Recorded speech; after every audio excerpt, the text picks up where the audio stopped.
ওকে সুপ্রিয় শিক্ষার্থীরা, তো আমরা করছিলাম কমপ্লেক্স অ্যানালাইসিস। আর কমপ্লেক্স অ্যানালাইসিস থেকে আমরা কমপ্লেক্স নাম্বার করতেছিলাম। তো আজকে আমরা কমপ্লেক্স নাম্বারের চিত্র অঙ্কনগুলো শিখবো। তো প্রশ্নটা প্রথমে দেখে এসে বললো কি যে জ্যামিতিক চিত্র অঙ্কন করো। তো একটা ফাংশন দিছে z-4 এর পরম মান ইজ গ্রেটার দেন পরম মান z।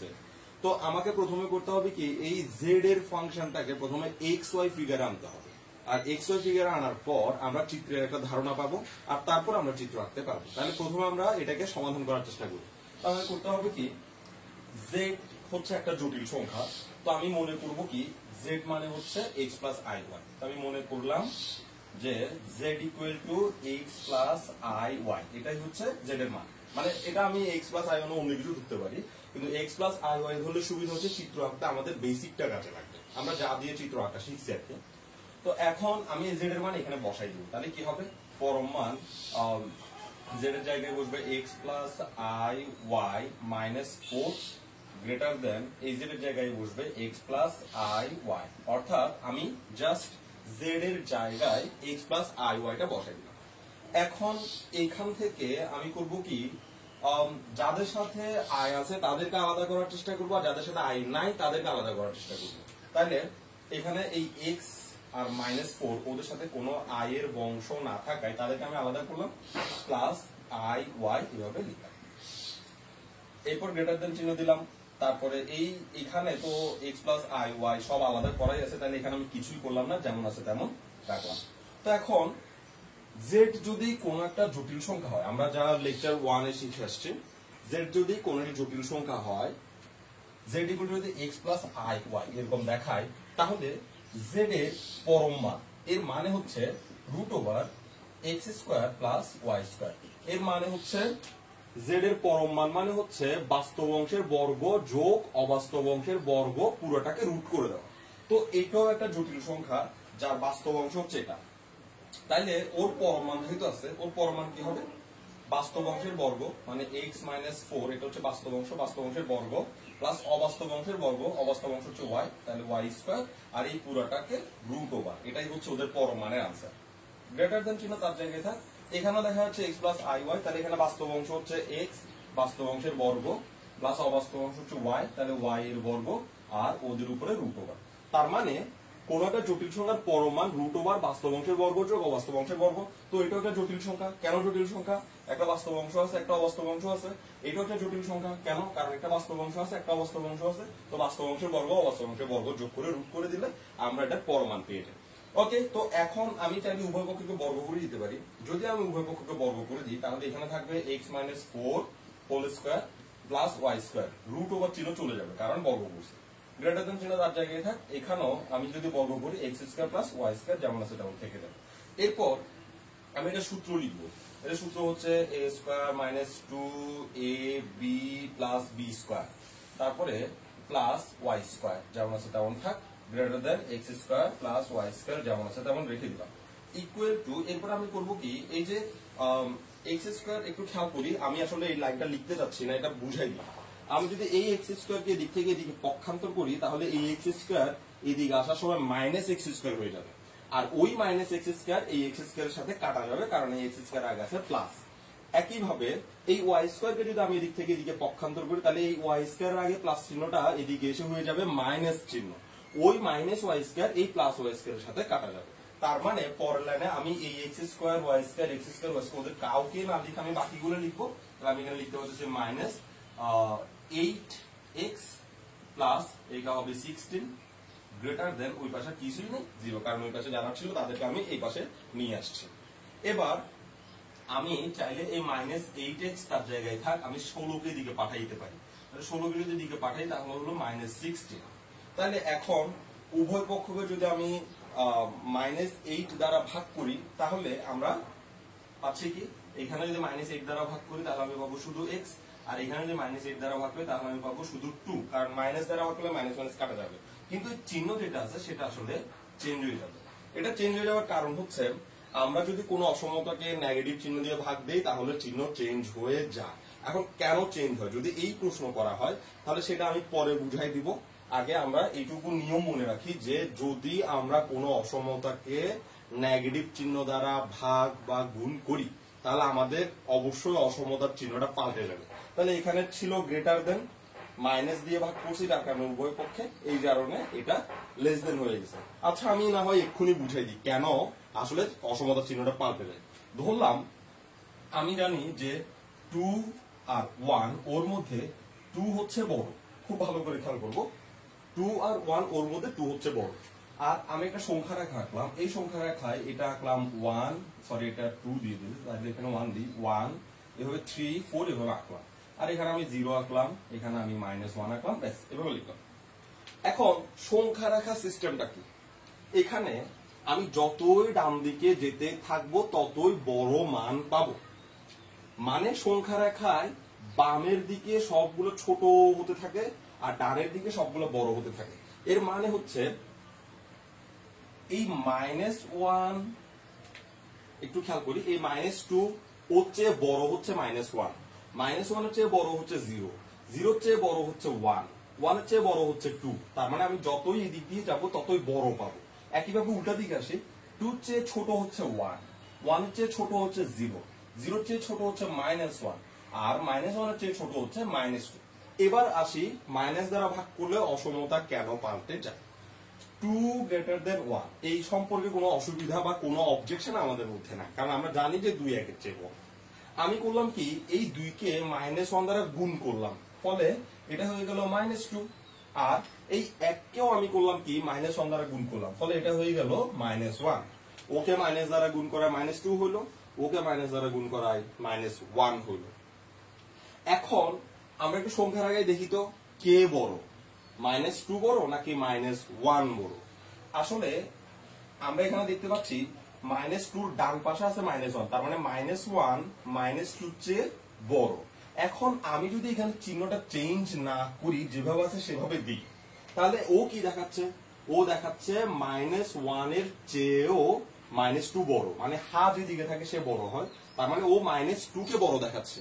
কিন্তু আমরা সংখ্যা রেখায় দেখতে পাচ্ছি -2 তো -1 এর চেয়ে ছোট, ডান পাশে গেলে না বড় হবে, তাহলে -2 ডান পাশে হচ্ছে 1, তাহলে -1 বড়। কিন্তু অসমতায় যদি আমি চিহ্নটা না পাল্টাই, সেই ঘটনাটাকে সে উল্টা দেখাচ্ছে, যার কারণে আমরা যখন মাইনাস দিয়ে ভাগ করি তখন আমরা চিহ্নটাকে পাল্টে দেই, কারণ এখানের লজিকটা আসলে এরকম।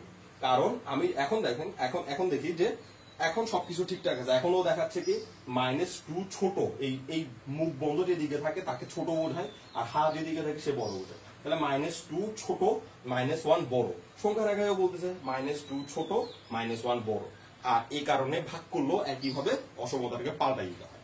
আরেকটা জিনিস, সেটা হচ্ছে যদি আমরা বিপরীতকরণ করি বা ব্যস্তকরণ করি, তখনও কিন্তু অসমতার চিহ্ন পাল্টে যায়। একটু খেয়াল করি, আমি 1 কে যদি 5 দিয়ে ভাগ করি, আবার 1 কে যদি 2 দিয়ে ভাগ করি, তাহলে কোনটা বড় হবে, 1/5 বড় হবে নাকি 1/2 বড় হবে? একটু খেয়াল করি, এখানে 1/2 বড় হবে, কারণ হচ্ছে আমরা ক্যালকুলেটর ইউজ করতে পারি। 1/2 মানে 1 কে 2 দিয়ে ভাগ করলে সংখ্যাটা আসবে বড়, 1 কে 5 দিয়ে ভাগ করলে সংখ্যাটা আসবে ছোট। তার মানে এখানে কি বড় দেখাচ্ছে, হাফ বড়, আর 1/5 ছোট। আবার বলতেছি, মুখ যেদিকে বন্ধ তাকে ছোট বোঝানো হয়, মুখ যেদিকে হা করা তাকে বড় বোঝানো হয়। এখন আমি করলাম কি, এদিকে বিপরীতকরণ বা ব্যস্তকরণ যেটা বলি ওইটা করলাম, ফলে 1/5 হয়ে গেল শুধু 5, আর 1/2 হয়ে গেল শুধু 2। এখন আমি যদি চিহ্নটা এখানে যেভাবে আছে সেভাবে বসাই দিই, ব্যাপারটা কি সত্য হইল? 5 কি ছোট 2 চেয়ে? কখনো না, মানে এটা ভুল। তার মানে আমি যদি কাউকে ব্যস্তকরণ করে এই চিহ্নটা যেমন আছে তেমন রেখে দিই, তাহলে বিষয়টা উল্টা হয়ে যায়, বাস্তব নিয়মের বিপরীত হয়ে যায়। যার কারণে বাস্তবতাই তো ম্যাথ, সেজন্যই আমরা বাস্তবকে ঠিক রাখার জন্য আমরা এটার চিহ্নটা পাল্টে দিয়ে একটা নিয়ম রেডি করলাম। তার মানে আমি যদি কোনো একটা অসমতায় যদি মাইনাস চিহ্ন দ্বারা গুণ বা ভাগ করি, তাহলে আমাকে অবশ্যই অসমতার চিহ্ন পাল্টে দিতে হবে। আবার যদি আমি এরকম ব্যস্তকরণ করি, তাহলে আমাকে অসমতার চিহ্ন পাল্টে দিতে হবে। এই রুলস আমি আর কখনো বুঝাবো না, এটা এখান থেকেই তুমি বুঝাবে। আচ্ছা, এবার আমাকে চিত্র আঁকতে হবে। তো চিত্র আঁকার জন্য আমি এখানে কতগুলো লেখা লিখছি, এগুলো আসলে আমার এখন বোঝার দরকার নেই, আমি এগুলো পরে বুঝাই দিব। আমার সুবিধার জন্য আমি লিখে ফেলছি, পরে যদি আমি ভুলে যাই লিখতে পারবো না, তার কারণে লিখে ফেললাম। আমি প্রথমে চিত্র আঁকার আগে এই জিনিসটা একটু বুঝাই দিই। x ইকুয়াল টু a, এটার মানে হচ্ছে y অক্ষের সমান্তরাল সরল রেখা। y ইকুয়াল টু b, এটার মানে হচ্ছে x অক্ষের সমান্তরাল সরল রেখা। একটু ভালো করে খেয়াল করি, যখন এখানে x ইকুয়াল থাকবে তখন সেটা y অক্ষের সমান্তরাল, আর যখন y ইকুয়াল থাকবে তখন সেটা x অক্ষের সমান্তরাল। তাইলে এখানে a আর b এগুলো দিয়ে যে কোনো সংখ্যা বোঝায়। তাহলে a এর মান যদি 5, 6, 7, 8 শূন্য হতে পারে, মাইনাসও হতে পারে, b এর মানও একইভাবে 1, 2, 3, 4, 5, 6, 0, -1, -2 এভাবে হতে পারে। তো এখন কথা হচ্ছে x অক্ষের বা y অক্ষের সমান্তরাল সরল রেখা যখন আমরা আঁকতে চাইবো তখন অনেকগুলা সরল রেখা কিন্তু পাওয়া যায়। তো এই যে বুঝাচ্ছে x ইকুয়াল বুঝায় x ইকুয়াল a, এটা দ্বারা বুঝাচ্ছে y অক্ষের সমান্তরাল সরল রেখা। তো y অক্ষের সমান্তরাল সরল রেখা আমি এখানে 1 কোটি আঁকতে পারি। এই যে এগুলো সবগুলো y অক্ষের সমান্তরাল সরল রেখা, এগুলো সব y অক্ষের সমান্তরাল সরল রেখা। কিন্তু এগুলোর মধ্যে কোনটা আমাকে আঁকতে বলছে, তো সেটা আমি একটা উদাহরণ দিই। ধরলাম যে x ইকুয়াল টু হচ্ছে 5, এই সম্পর্ক দিয়ে আমি বুঝতে পারতেছি যে এটা y অক্ষের সমান্তরাল সরলরেখা। তো আমি এগুলো একটু মুছে নিই। তো আমি করব কি, এই x এর মান যে 5, এখানে 5 ঘর যাব, 1, 2, 3, 4, 5। তাহলে x এর মান 5, সেজন্য আমি 5 ঘর গেলাম। আর ওই 5 ঘর গিয়ে যে রেখাটা আমি y অক্ষের সমান্তরাল করে আঁকবো ওইটার নামই হচ্ছে y ইকুয়াল টু 5, তার সরি x ইকুয়াল টু 5 সরলরেখা। তার মানে হচ্ছে এখানে যে 5 বা এখানে এই যে a দেখা যাচ্ছে, ওই সংখ্যাটা আমাকে নির্ধারণ করে দিবে যে কোন সরলরেখাটা আসলে আমাকে আঁকতে বলছে। ওকে, এগুলো আমরা ইন্টারমিডিয়েটে শিখছি, তাও আমি একটু 2 মিনিট আলোচনা করে নিলাম আর কি, যদি ভুলে গিয়ে থাকি। এবার আমার কাজ হচ্ছে চিত্রটা আঁকার চেষ্টা করা। তো আমরা যখন কোনো অসমতার চিত্র আঁকতে চাইবো তখন ওই অসমতাকে প্রথমে সমতা মনে করে চিত্র এঁকে ফেলতে হবে। একটু খেয়াল করি, অসমতাকে সমতা মানে কি, এটা একটা অসমতার ফিগার, কারণ হচ্ছে এখানে গ্রেটার দেন, লেস দেন এইসব জিনিসগুলো আছে, এগুলোই অসমতার চিহ্ন। তাহলে এই যে x লেস দেন 2, এটাকে প্রথমে আমাকে মনে করতে হবে x ইকুয়াল টু। তার মানে আমি চিত্র আঁকবো x লেস দেন 2 এর জন্য, কিন্তু চিত্র আঁকার জন্য শুরু করতে হবে আমাকে x ইকুয়াল টু 2 দিয়ে। তো আমি যখন x ইকুয়াল টু 2 দিয়ে চিত্রটা আঁকতে চাইবো তখন কিভাবে আঁকবো? বুঝলাম যে x ইকুয়াল টু 2 হচ্ছে, একটু আগে যে আলোচনাটা করছি, x ইকুয়াল টু 2 মানে হচ্ছে y অক্ষের সমান্তরাল সরলরেখা, আর এই 2 দিয়ে বুঝাচ্ছে 2 ঘর গিয়ে তারপরে সমান্তরাল সরলরেখাটা আঁকতে হবে। তাহলে আমি x এর মান 2 এর জন্য আমি 2 ঘর গেলাম, 1 ঘর 2 ঘর গিয়ে এই সমান্তরাল সরলরেখাটা আমি এঁকে ফেললাম, উপরে নিচে দোনো দিকে এঁকে ফেললাম। এটা হচ্ছে y অক্ষ আর এটা হচ্ছে x অক্ষ, আর এটাই হচ্ছে x ইকুয়াল টু 2 রেখা। ওকে, এই কাজটা করার পর এবার অসমতার দিকে তাকাইতে হবে। অসমতার দিকে একটু তাকাই, এখানে বলছে কি x এর মান লেস দেন 2, মানে x এর মান কি হবে, 2 চেয়ে ছোট হবে। এখন এই রেখা মানে এদিকে আমি যদি ডানে আর বামে x এর মানকে হিসেব করে নিই, খেয়াল করি x এর মান ডানে আর বামে হিসেব করতে হয়। তাহলে এখানে বলছে x লেস দেন 2, এর মানে হচ্ছে x এর মান 2 চেয়ে ছোট হতে হবে। তার মানে এই রেখার বাম পাশের মানগুলো আমাকে নিতে হবে।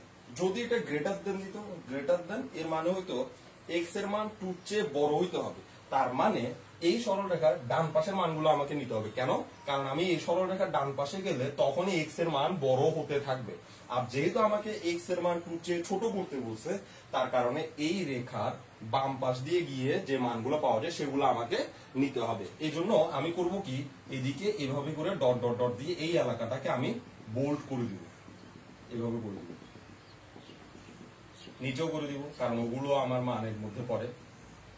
তার মানে বোঝা যাচ্ছে এই x ইকুয়াল টু 2 রেখার এই বাম পাশের এলাকাটাই হচ্ছে আমার এই রেখার মানে এই সমীকরণের জন্য একটা জ্যামিতিক চিত্র।